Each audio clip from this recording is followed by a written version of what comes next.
अस्सलाम वालेकुम। आप देख रहे हैं प्रोग्राम रीप्ले और पाकिस्तान सुपर लीग अपने जोबन पर है और हमने देखा कल कराची लाहौर का बड़ा शानदार मैच हुआ और इस वक्त मुल्तान और कोयटा का बड़ा ज़बरदस्त मैच जारी है और उसके बाद पेशावर और लाहौर का मैच होना है। तो यकीन तौर पर एचबीएल पीएसएल में तमाम टीमों के जो मसले मसाइल हैं या खुशियां हैं वो खुलकर सामने आ गई हैं। जिन टीमों ने बहुत अच्छा किया वो भी नज़र आ गया है और लाहौर जिनके चारों के चारों मैचों में शिकस्त हो गई, एक बहुत बड़ा टर्न अराउंड। और फिर आज की ब्रेकिंग न्यूज़ है जनाब के हारिस रऊफ पीएसएल से बाहर हो गए हैं। कल उनको इंजरी हुई थी, आपने देखा मैच में जब उन्होंने कैच पकड़ा, कल बॉलिंग अच्छी की लेकिन जब वो गिरे कैच पकड़ते हुए तो अपने शोल्डर के ही बल पर गिरे और जो उनकी तकलीफ थी वो उनकी सेलिब्रेशन कैच होने के बाद उसी में याद थी कि वो गेंद उन्होंने फेंकी क्योंकि उन्हें अंदाज़ा हो गया था कि वो जिस तरह गिरे हैं अब उसके बाद सूरत हाल कुछ अच्छी नहीं है। लेकिन bad news for Lahore Qalandars fans कि वो अब टूर्नामेंट में इस वक्त उन्होंने अपनी फॉर्म की थोड़ी झलक दिखाई थी लेकिन वो टूर्नामेंट से बाहर हो गए हैं। अभी जनाब बड़ा अच्छा मैच चल रहा है, 122 रन पे 4 आउट हैं कोयटा के और रदरफोर्ड खेल रहे हैं और टारगेट है 181 का और अच्छा मैच चल रहा है और लगता है कि कोयटा को बहुत स्ट्रॉन्ग फिनिश करना पड़ेगा। और उसके बाद फिर आज पेशावर और लाहौर का बड़ा इंपॉर्टेंट मैच, क्योंकि पेशावर ने भी 3 में से 1 मैच जीते हुए हैं, लाहौर चारों मैच हारा हुआ है, तो अब इन दोनों टीमों के पास गलती की गुंजाइश निश्ता। तो इस पर आप बात करेंगे और हमारे साथ मौजूद है रोज़ की तरह इस पर बात करने के लिए पाकिस्तान सुपर लीग के मैचेस पर पाकिस्तान के farmer international cricketer Ghulam Ali साहब। गुलाम साहब को खुशामदीद अगेन। जनाब कोयटा ग्लेडिएटर से कैंप से खबर आई है, वो ये है कि कोयटा ग्लेडिएटर के wicket keeper Sarfaraz Ahmed doctor की हिदायत पर सिटी स्कैन के लिए अस्पताल मुंतकिल किए गए हैं और कंकशन रिप्लेसमेंट सजाद अली की ले ली गई है। So wish all the best to Sarfaraz Ahmed कि अल्लाह करे जो सारे उनके मामलात हैं वो ठीक रहें। क्योंकि इस पर हम डिटेल बात करेंगे अपने नुमाइंदे गुलाम मुर्तज़ा से कि असल मामला है क्या। लेकिन कल के मैच पे गुलाम अली भाई सबसे पहले बात करते हैं कराची लाहौर, एक ऐसी राइवलरी जो आप भी कराची से हैं। लाहौर और कराची एक ज़माने में बहुत बड़ा क्रिकेट हब हुआ करते थे और वो झलक आज तक नज़र आती है, दो बड़े शहर जब आपस में खेलते हैं। But what a wonderful victory for Karachi. और कल भी हमने ऐसा देखा कि लाहौर मैच बनाता है, लड़ता है, लेकिन आखिर में फिनिश नहीं कर पाता। और वो जो वकार यूनिस ने कल बहुत सी बात बोली कि आप रन्स कंटेन नहीं कर पाते, आप एक्स्ट्रा एफर्ट करके रन लीक करते हैं और ओपोनेंट को मैच जो है वो आप जीतने से फिर रोक नहीं पाते हैं। क्या यही वजह नज़र आती है कि बॉलर क्या बहुत ज़्यादा एक्स्ट्रा एफर्ट करने लग गए हैं? यकीनन इस वक्त पाकिस्तान के जितने भी टॉप प्लेयर्स हैं जो पीएसएल को फॉलो कर रहे हैं, देख रहे हैं, उनका सबका कंसर्न ये है कि लाहौर की बॉलिंग जो है कवर अप नहीं कर पा रही है। बिल्कुल। ऑल्दो कि कल जमान ने अच्छी बॉलिंग की, हारिस रऊफ ने अच्छी बॉलिंग की, शाहीन ने एक मीडियम बॉलिंग की, लेकिन उनके बाद आखिरी ओवर में 11 रन जब चाहिए थे मैच बचाने के लिए तो कौन बचा हुआ था? इसका जरूर बात करेंगे, लेकिन पहले ओवरऑल आपका क्या ख्याल है, कल कहाँ गलती की लाहौर ने? एक वो गलती तो नजर आई रही ना जो आखिरी ओवर आपके तीनों मेन फास्ट बॉलर में से किसी एक को करना चाहिए था। बट इसके अलावा बैटिंग में क्या लगता है आपको, कुछ रन शॉर्ट थे उनके? हाँ, रन शॉर्ट थे और यहाँ पे अगर आप देखें तो जहादात का ऊपर भेज देना जो है बहुत ज़्यादा जल्दी। उसके अलावा उनके जो नए प्लेयर खेले हैं भट्टी, उनको भेज देना, जबकि उनका कोई रिकॉर्ड भी ऐसा नहीं है कि हम कहें कि उनका कोई समझ नहीं आ रही कि वो कुछ बच्चों को ज़्यादा वैल्यू देना लगे। बहुत ज़्यादा। अभी मैं हैरान हूँ कि जो हमारे ग्रेड 2 और ग्रेड 1 के जो प्लेयर हैं जो डोमेस्टिक खेलते हैं वो परफॉर्म करते हैं लेकिन वो नज़र नहीं आते, लेकिन नए नए अचानक से लगे आते हैं जिनका कोई रिकॉर्ड नहीं है पीछे।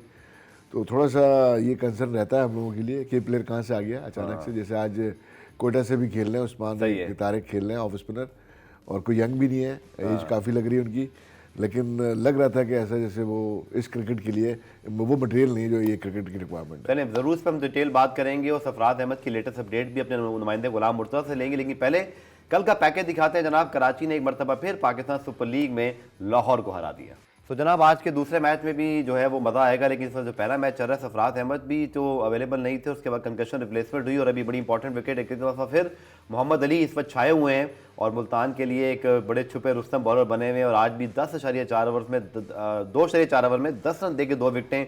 इकनॉमिकल भी हैं मोहम्मद अली और उसके साथ साथ विकटें भी ले रहे हैं। गुलाम भाई कितनी खुशी आपको ऐसे हो रही है क्योंकि डोमेस्टिक परफॉर्मर जब पीएसएल में अर्न करे अपनी पोजीशन और बहुत ज़्यादा जाने नहीं जाते थे अपने T20 क्रेडेंशियल के लिए, 4 डे के बहुत अच्छे बॉलर समझे जाते हैं। लेकिन अली तरीन साहब ने जैसे कहा कि अब्दुर्रहमान साहब ने इनको भी बड़ा बैक किया, फिर वलीद जो एक एनालिस्ट हैं डोमेस्टिक के उन्होंने भी इनको बैक किया।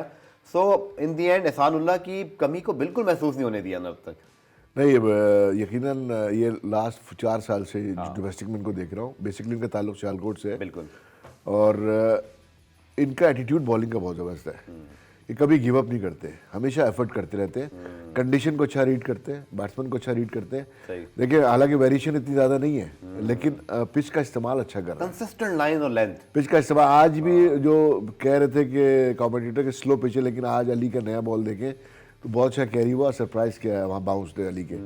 तो हिट अच्छा करते हैं, जो हार्ड लेंथ को जो हिट करना होता है वहाँ से गेंद को सी मूवमेंट मिलती है जहाँ बैट्समैन को परेशानी होती है। तो अली इज़ गुड प्रॉस्पेक्ट, लेकिन अभी इस क्रिकेट के लिए मैं समझता हूँ वेरिएशन उनको सीखनी पड़ेगी। ऑल्दो यॉर्कर अच्छी मार रहे हैं, लेकिन साथ एटलीस्ट दो स्लोवर वन आपको सीखनी है, एक ऑफ कटर, एक लेग कटर टाइप की या बैक ऑफ हैंड, तो ये आपकी बचत होती है। चलिए कोयटा को 30 के अंदर 55 रन चाहिए, एनीबॉडी गेम राइट नाउ, लेकिन लगता है ऐसा है जैसे Rutherford is the key wicket, क्योंकि मैच फिनिश उनको ही करना पड़ेगा और उन्होंने बहुत मैचेस पेशावर को जरूर जितवाए हमें याद है। लेकिन नाउ कमिंग बैक टू गुलाम भाई, द यस्टरडे मैच, और एक ऐसे मौके पर लग रहा था जैसे 11 रन इवन भी आखिर में किसी का भी मैच होता है, यहाँ पे एक लॉटरी होती है कि 3 अच्छी गेंदें अगर आप कर दें ये विकटें गिर जाएँ, चूँकि विकटें गिरी भी थी कराची की, लेकिन स्पिनर गेंद कर रहा है, ना शाहीन ना हारिस ना जमान, क्या मिस कैलकुलेट कर गए, और क्या कभी कभी मैचअप्स और डेटा, यानी कि अगर पोलार्ड शेब मलिक बहुत ही अच्छा खेलते हैं स्पिनर्स को, तो मतलब आप इतना ज़्यादा डेटा ड्राइवन हो जाएंगे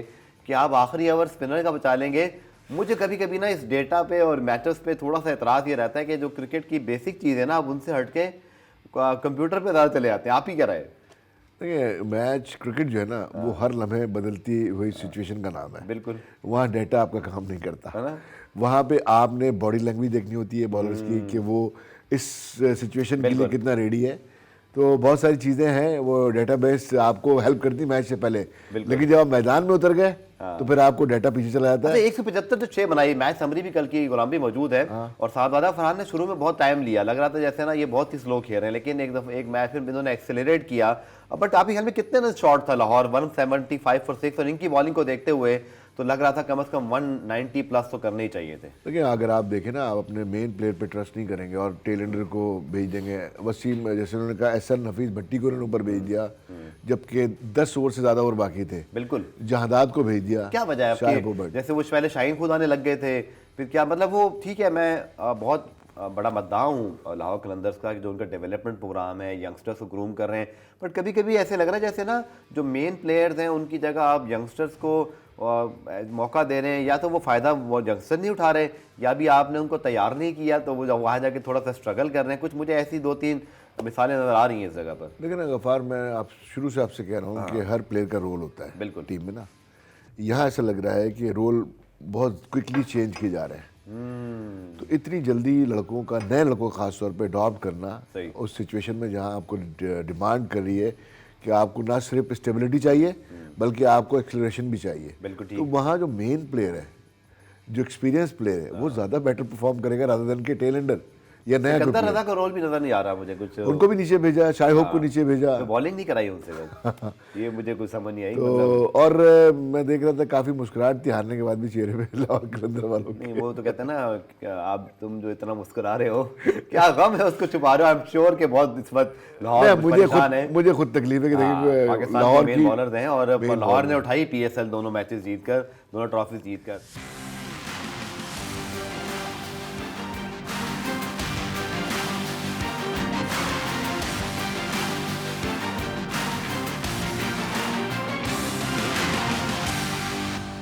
सरफराज अहमद की कंकशन रिप्लेसमेंट बात करते हैं। गुलाम मुर्तजा इस मैच को कवर कर रहे हैं लाहौर में ही। और गुलाम मुर्तजा क्या इसके ऊपर मजीद अपडेट है, उसकी तफसीलात ही बताइएगा। सरफराज अहमद तो हॉस्पिटल मुंतकिल हुए हैं कि अभी उनका मुआयना किया जा रहा है और कोयटा ग्लैडिएटर की जानिब से और पाकिस्तान क्रिकेट बोर्ड की जानिब से इसके बारे में बाद में आगाह किया जाएगा। उन्हें बॉल लगा, आखिरी ओवर में वसीम जूनियर ने बॉल कैच किया था, वहां से थ्रो किया और उनके सर पर लगी, जिसके बाद सज्जाद अली जूनियर अंदर जो कीपिंग करने के लिए आए और उन्होंने 2 गेंदें जो रहती थी उसके ऊपर कीपिंग की कोयटा ग्लैडिएटर की जानिब से। और अभी ये बताया जा रहा है कि उनका एक्सरे करवाया जाएगा, MRI और कंकशन के हवाले से तमाम जो चीजें रिपोर्ट है वो बाद में मीडिया को बताई जाएंगी। लेकिन उन्होंने बॉल लगाया। गुज़िश्ता रोज भी ऐसा वाकया पेश आया जब लाहौर कलंदर का और कराची किंग्स का मैच चल रहा था और हारिस रऊफ कैच पकड़ते हुए गिरे थे और उनके कंधे पे जो कंधे की हड्डियां वो डिसलोकेट हो गई थे। तो आज वो बाकायदा तौर पे लाहौर कलंदर की जानिब से उनका MRI जो करवाया गया था उसकी रिपोर्ट सामने आई है और उसको वो पूरे टूर्नामेंट से अब बाहर हो चुके हैं हारिस राव। तो अब ये देखना है तो कुछ देर बाद। अल्लाह करे सरफराज अहमद भी बिल्कुल खैरियत से हो, हमारे लिए वो हमारी उनकी भी बहुत सारी नेक ख्वाहिशात हैं। हारिस रऊफ के बारे में ज़रा तफसीली बताइएगा गुलाम मुर्तज़ा के, क्योंकि वर्ल्ड कप भी ज़्यादा दूर नहीं है और फिर अभी क्या लगता है आपको जो इंजरी, चूंकि इसमें लिखा तो ये हुआ है जसमीन राना साहब पे कोर्ट्स हैं और फिर शाहीन के क्या ऐसी इंजरी है जिसके हवाले से प्रिवेंशन हमने ज़्यादा की है, तो आई होप के वर्ल्ड कप तक वो अवेलेबल ज़रूर हो कम अज़ कम सिलेक्शन के लिए। उम्मीद करते हैं कि वर्ल्ड कप से पहले वो मुकम्मल तौर पर फिट हो जाएंगे। डॉक्टर्स ने उन्हें 4 से 6 हफ्ते का रेस्ट कहा है और वो 4 से 6 हफ्ते का रेस्ट करेंगे। उसके बाद बाकायदा तौर पे जो मेडिकल पैनल है उनका तिब्बी मुआयना करेगा, उसके बाद उनके एक्सरे किए जाएंगे और कंधे की जो हड्डी डिसलोकेट हुई है तो उसके हवाले से वो पाकिस्तान क्रिकेट बोर्ड को और उनकी फ्रेंचाइज को बताएंगे कि ये फिट हो चुके हैं या नहीं। उम्मीद करते हैं कि वर्ल्ड कप से पहले वो फिट हो जाएंगे। कल के मैच में उन्होंने अच्छी बॉलिंग की थी, कैच भी बहुत अच्छा लिया था और आखिरी ओवर में, आज भी आखिरी ओवर में सरफराज अहमद को सर पे बॉल लगी और कल भी आखिरी ओवर में ही हारिस राव को बॉल लगी थी। तो उनके जो टीम मैनेजर भी हैं और ओनर्स भी हैं समीन राना, उनकी जानिब से कहा गया कि हमारी टीम का और पाकिस्तानी टीम का। चलिए मुझे ब्रेक पे जाने से पहले गुलाम अली साहब से सवाल करना चाहते हैं। अस्सलाम वालेकुम मुर्तज़ा, उम्मीद है खैरियत से होंगे आप और माशाल्लाह बड़ी खबरें दे रहे हैं आप। तो ये खबर दें कि लाहौर कलंदर ने 4 मैच जो हारे, वहाँ पे जो लाहौरियों का या लाहौर के जो फैंस हैं उनका क्या हाल है और क्या होप है, क्या मायूसी है, ताकि जो हमारे देखने वाले लोग हैं उनको भी पता चले कि लाहौर में हो क्या रहा है। लाहौर का की माहौल है, जिंदा दिलाने लाहौर इस वक्त जिंदा दिलाने लाहौरी हैं या कुछ थोड़ी बहुत टेंशन आ गई है? टेंशन आ चुकी है क्योंकि पहले ही जो मैचेस है और वो भी होम मैचेस है, 2 दफा की चैंपियन और उनका आगाज जो डिफेंडिंग चैंपियन का अच्छा ना हो तो लाहौरियों को मायूसी का सामना करना पड़ा। इस वजह से वो मायूस भी हैं। उनकी तरफ से ये दुआ की जा रही कि बाकी जो माइंदा मैचेस हैं उनमें लाहौर कलंदर अच्छा परफॉर्म करे और कम से कम प्ले ऑफ तो खेले। लाहौर की टीम देखा जाए तो पेपर से तो बहुत अच्छी है, लेकिन जितने जो मैचेस उन्होंने खेले हैं वो आखिरी ओवर में जाके, मुल्तान वाला मैच भी आखिरी ओवर में गया। बिल्कुल, कल वाला 2 मैचेस वो जीत सकते थे 4 में से, लेकिन वो दोनों नहीं जीत पाए और यही कंसर्न। इसमें मजीद बात करेंगे, प्रोग्राम में ब्रेक शामिल करते हैं और फिर जब आएंगे तो फिर आज लाहौर को 24 घंटे में दोबारा मैच खेलना है पेशावर से, जिन्होंने मुझे लगता है कि एक अच्छा मैच जीतने के बाद अपने कॉन्फिडेंस को रिस्टोर किया, लेकिन वहाँ भी अभी कुछ मसले मसाइल दिखाई दे रहे हैं, चूंकि 3 में से 1 ही मैच वो भी जीते हैं। गुलाम भाई से बात करेंगे शॉर्ट कमर्शियल ब्रेक के बाद।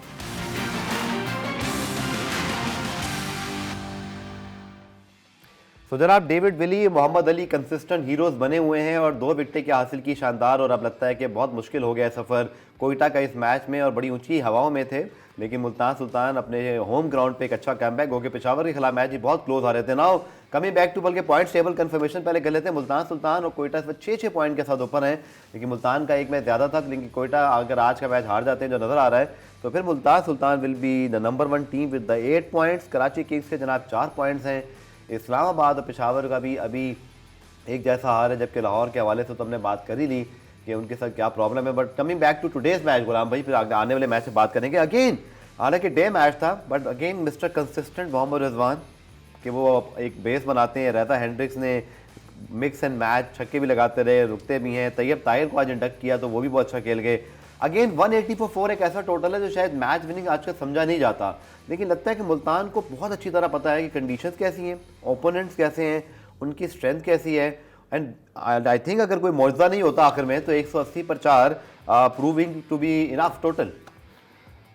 देखिए, जहाँ तक रिजवान की बात है, कंसिस्टेंट तो है, लेकिन हम फिर वही बात करेंगे कि जो टॉप ऑर्डर बैट्समैन है उनका स्ट्राइक रेट फिर इशू आ रहा है। अगर इतना लंबा आप खेलते हैं तो इसको कवर अप करना पड़ेगा। आज भी मेरे ख्याल कितना 121, और जो अगर आप देखें जो अच्छे परफॉर्मर है उनका 160 प्लस, 150 प्लस, 170 प्लस, क्योंकि बीइंग अ कोच में ऐसी विकेट में मार्जिन दे सकते हैं गुलाम भाई जहाँ पे आपको लग रहा है कि 180 और अगर हम विकेट गिर जाएं तो एक कोलैप्स हो सकता है, जैसे कि कोयटा का हुआ कि जैसन रॉय नहीं चले।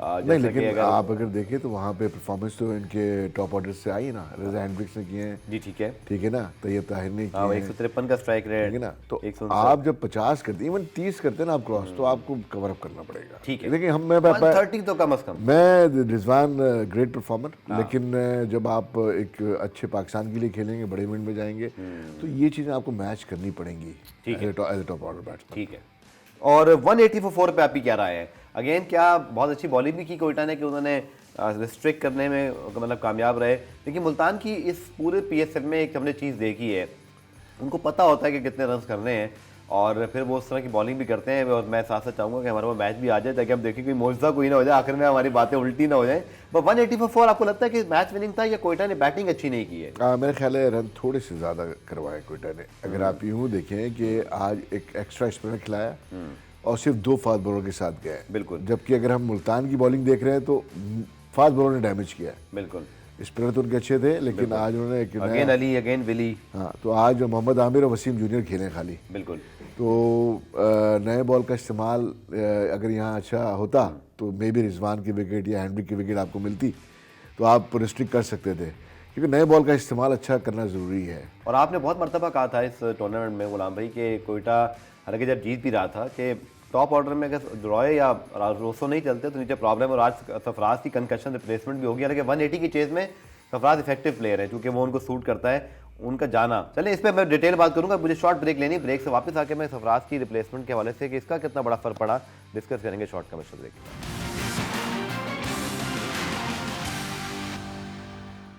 तो जनाब वैसे तो नहीं कह सकते कि अनदर थ्रिलर, लेकिन अभी भी मैच में जान इसलिए बाकी है कि जब तक गेंदें हैं विकटें हैं तो कुछ भी हो सकता है, लेकिन 23 रन चाहिए, वेरी अनलाइकली। और कोयटा को मुझे लग रहा है पहली शिकस्त हो जाएगी। लेकिन अगेन बात करते हैं अब लाहौर और पेशावर के मैच की गुलाम भाई। अगेन वेरी इंपॉर्टेंट मैच, चूँकि लाहौर को 4 मैचों में शिकस्त हुई है, पेशावर ने आखिरी मैच बहुत अच्छा जीता और मुल्तान को मुल्तान में हराया था। इसने उनको बड़ा कॉन्फिडेंस दिया होगा। नवीन की वापसी हुई, इसी तरह उन्होंने जो है वो हमने देखा कि ल्यूक वुड अपने रोल में बड़ा अच्छा जो है वो किए। टीम में चेंजेस भी किए, अगर कोई नई फॉर्म में है क्लिक नहीं कर रहा तो टॉम कोल और कैटमोर को भी नहीं खिलाया। आमिर जमाल जिस पाकिस्तान के स्टार बने हैं उनको भी रिप्लेस किया। एक चीज़ अच्छी नज़र आई कि शायद 11 शुरू में अच्छी नहीं बन रही थी, but Peshawar somehow manage to have some quality backup picks कि लड़का आके एडजस्ट कर सकता है, परफॉर्म कर सकता है। मुझे लगता है ओवरऑल बेंच में मतलब मैं ये नहीं कह रहा कि बहुत स्पेक्टेकुलर उनके पास खिलाड़ी हैं, बट बैकअप्स भी बुरे नहीं है। आपको भी ऐसे लगता है? उनके पास जो यंग प्लेयर अच्छी साइनिंग है, जैसे मेहरान मुमताज, इवन हसीब खेले तो वो बहुत अच्छे प्लेयर हैं। खेले तो आपका यही होता है कि आपकी बेंच भी जो आपके जिसको मौका मिले वो कुछ करे। फिर रिप्लेसमेंट आपकी अच्छी होनी चाहिए। अभी अगर हम लाहौर की बात करें तो लाहौर के बाद रिप्लेसमेंट इतनी अच्छी नहीं बैठी है पीछे, जिसमें आपके फास्ट बॉलर अगर हारिस रफी खेलेंगे जगह तो इमरान जूनियर खेलेंगे, तो उनकी कोई ऐसी रेपुटेशन नहीं है। अच्छे बॉलर हैं लेकिन ऐसी रेपुटेशन नहीं है कि मैच को इधर से उधर कर दे, ठीक है, या क्रूशियल टाइम पे वो मैच जितवा सके। इसी तरह अगर हम स्पिनर्स की बात करते हैं तो स्पिनर ऑप्शन इन्होंने बहुत ही राशिद खान भी गुलाम सामने हमारे, और वो मैच तो था मुल्तान में और हमें ये अंदाजा था कि पेशावर की बॉलिंग जो है वो वहाँ पे देखिए बड़ा अच्छा मैच हुआ। मुझे लगता है कि मुल्तान और पेशावर में कोई भी वो मैच जीत सकता था, लेकिन आखिर में बड़ी हमने एक्साइटिंग क्रिकेट देखी। आज लाहौर में जब ये वापस आ रहे हैं तो क्या करना पड़ेगा? मतलब इनके पास कुछ चॉइस थी, डेन मोस्ली को खिलाया था, फिर वो बैठ गए, फिर आमिर जमाल खेले, उनको बिठाया, टॉम कोल और कैटमोर को। तो शफलिंग की जा सकती है आपके ख्याल में? कंडीशन पे डिपेंड करेगा। अगर तो कंडीशन सूटेबल है तो वहाँ पे आमिर जमाल आ सकते हैं क्योंकि रात में मैच है, ठीक है। और अगर थोड़ी सी पिच सपोर्टिव हुई तो हो सकता है आमिर को वापसी हो जाए। लेकिन जो स्पिन का कॉम्बिनेशन है जो उनका बना है, मैं समझता हूँ उन पे ही जाएंगे पेशावर वाले, क्योंकि आरिफ याकूब को उन्होंने खिलाया, उन्होंने 3 आउट किए, ठीक है ना। उसके अलावा इनके पास जो प्लेयर हैं वो ऐसे हैं कि कवर अप कर सकते हैं। तो पेशावर एक मैच जीती उससे कॉन्फिडेंस भी आया होगा, और बैटिंग थोड़ा सा स्ट्रगल कर रही है पेशावर की। तो बैटिंग को देखना पड़ेगा कि साइम अयूब है या और जिनके बाकी प्लेयर हैं, ओवरसीज प्लेयर हैं, कि बड़ी इनिंग जैसे मुल्तान से रजा हेंड्रिक मुसलसल बड़ी 50s कर रहे हैं, 50-70 के, तो फिर रिजवान किसी मैच में कर देते हैं। तो यहाँ पे भी लाहौर के लिए बड़ी ये छक्का देखें, बड़ा ही एक ये मुझे हरभजन सिंह और मुरलीधरन वाले शॉट, ये सारे स्पिनर को क्या एक जैसी शॉट खेलने आती है गुलाम भाई? ये शॉट ये शुक्र है कि विकेट के उस तरफ थे वरना सीधा विकेट में चले आते थे। But Abrar Ahmed manage to create some excitement, और 2 गेंदों में 14 रन थे। Rilee Rossouw enjoyed that shot. और ये मुरलीधरन हो, मुझे याद है हरभजन सिंह, ये सारे क्या स्पिनर एक टांग इधर करके उधर ही मार देते हैं। शॉट आता है। अबरार का थोड़ा सा फनी स्टाइल है बैटिंग का, बहुत फनी है। जो जब ये टीम के लिए सिलेक्ट होते हैं पहले टेस्ट मैच के लिए, तो रमीज राजा उस वक्त चेयरमैन थे पीसीबी के, जी मैं हेड कोच था सिंध का, तो उन्होंने कहा कि तुम अबरार को कैसे सिलेक्ट करते हो, 11 नंबर पे देखो कैसी बैटिंग करता है। तो मैंने कहा उसका स्टाइल है, लेकिन मैंने कहा बैटिंग पे काम हो रहा है, लेकिन बेजली वो अपनी बॉलिंग सिलेक्ट होता है। तो अबरार लुक्स वेरी फनी जब खेलता है, बहुत ज्यादा मुझे ऐसे भी लगता है जैसे वो हम जब आप नया कंप्यूटर गेम डालें ना तो आपको पता नहीं होता शॉट कैसे लगनी है, तो वो जो कंप्यूटर है वो कहीं भी मार देता है। तो अबरार की बैटिंग भी कुछ मजेदार लगती है। खैर आखिरी गेंद है, एक गेंद 14 रन, लेकिन लगता है कि कोयटा के पास अब तो बिल्कुल चांस खत्म है। मैथमेटिकली भी, और ये बिल्कुल वही हुआ। और ज़बरदस्त जीत जनाब मुल्तान सुल्तान्स की, और हमने देखा कि मुल्तान ने अपना जो ग्रैंड स्लैम है वो मुझे अब तक ये मुकम्मल किया। पेशावर ने ज़रूर उनको हराया, लेकिन अपने होम ग्राउंड पर क्या शानदार परफॉर्मेंस दिखा दी। 5 में से 4 मैचेस जीत कर 8 पॉइंट के साथ कम से कम ये ठीक लग रहे हैं on way to the play off. तो अनदर वेरी सॉलिड विन। बहुत अच्छी विन है। और अब चूंकि इनके मैचेस ऑलमोस्ट यहाँ पे खत्म हो गए, 5 ठीक है, मैचेस अब venue पार्टी ओवर हो गई सर।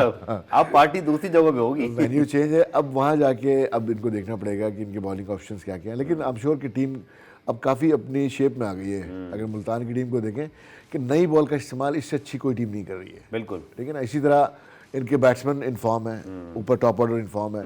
तो ये चीज़ें इनको हेल्प करेंगी आगे भी, कि अगर खुदा ना खास्ता किसी मैच में इनकी बैटिंग क्या खास बात है गुलाम भाई, चूंकि आप भी डोमेस्टिक कोच हैं और इंटरनेशनली भी आप खेले हुए हैं। जब हम इनको पहले भी देखते थे, जब शान मसूद रिजवान ओपनर बने, लोगों ने कहा यार ये कैसी ओपनिंग पेयर है, ये तो दोनों तेज़ नहीं खेलते, बड़े इफेक्टिव रहे। फिर जब अभी लास्ट ईयर अब्बास आफरीदी एहसानुल्लाह का नाम पढ़ के सबने कहा यार इनके पास तो बॉलिंग ही नहीं है, बट इन्होंने अपने पिक्स इतनी अच्छी की है कि वो स्टार बन गए। अब आप बताएं बेहतर कि क्या वो स्टार खिलाड़ी बने, या ये कोचेस का कमाल है, या जो डोमेस्टिक के एनालिस्ट हैं उनका कमाल है कि इतनी अच्छी पिक्स की कि उनको पता था कि मोहम्मद अली, अब्बास आफरीदी, इन सब में पोटेंशियल है। बड़े नाम नहीं है बट टीम बड़ी परफॉर्मेंस कर रही है मुसलसल। देखिए, थोड़ा सा इसमें अगर मैं बात करूंगा तो आपको सारी चीज़ें मैं क्लियर कर दूंगा। एक तो इनके ओनर अली तरीन बहुत ज़्यादा डोमेस्टिक में इन्वॉल्व होते हैं। फिर इनकी एक कोचिंग सिस्टम है जो इंग्लैंड से बैठ के ऑपरेट करता है। जब ये साउदर्न पंजाब इनके पास थी तो पूरा डेटाबेस जो है उनको दिया जाता था कि इस मैच में इस तरीके से जाना है। तो गोरे जो कोचेज हैं इनके, एनालिस्ट जो हैं, हाँ, वो बायोमैकेनिक्स पे काम कर रहे हैं। इनकी जो फिजिकल वर्क होता है, जो एक लेडी कोच भी इनकी फास्ट बॉलिंग एयर पॉइंट भी आए थे एक दफ़ा। जी हाँ, वो उसके असिस्टेंट है, ये जो लेडी कोच है। बिल्कुल। इसी तरह अब्दुल रहमान और मोहम्मद वसीम इस टीम के हैं, बिल्कुल, जो डोमेस्टिक के एक एक प्लेयर को जानते हैं। बिल्कुल सही, बिल्कुल। फिर जो फाइनली जो यहाँ पे कील ठोकते ना इनकी अच्छी परफॉर्मेंस में, कप्तान रिजवान, उनकी कप्तानी को मैं बड़ा, रहमान भाई और रिजवान जिन्होंने केपी को पिछले 10 साल से उठाया हुआ है। तो रिजवान इज गुड कैप्टन। तो एक मैनेजमेंट से लेके कोचिंग स्टाफ से लेके फॉरेन और लोकल कोचेज, फिर कैप्टन, जब आपके टॉप मैनेजमेंट की और जो लीड जिसने करना है अंदर और जो प्लान मिलता है उसको एग्जीक्यूट कराना, जब एक पेज पे आप होते हैं और आपकी डीप एनालिसिस होती है तो आपको रिजल्ट मिलते हैं। तो हम यकीनन एक अच्छा कॉम्बिनेशन में कहूँगा इसको। ऑल्डो के प्लेयर अगर देखें तो कोई बहुत बड़े नाम नहीं है। एग्जैक्टली, मुल्तान 8 के 8 पाकिस्तानी प्लेयर रिटेन तो किए उन्होंने। अच्छी जो मैनेजमेंट होती है उनका काम ही होता है कि जो भी आपके पास सोर्सेज हैं उनको अच्छी तरीके से यूटिलाइज करना, इस्तेमाल करना और उनसे काम लेना। सही।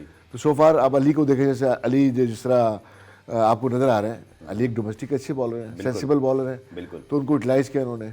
तो इसी तरह अब्बास हैं, अब्बास को यूटिलाइज किया। इसी तरह इनके पास और जो लोकल प्लेयर, आज तैयब ताहिर को खिलाया, वो भी डोमेस्टिक के बड़े परफॉर्मर हैं।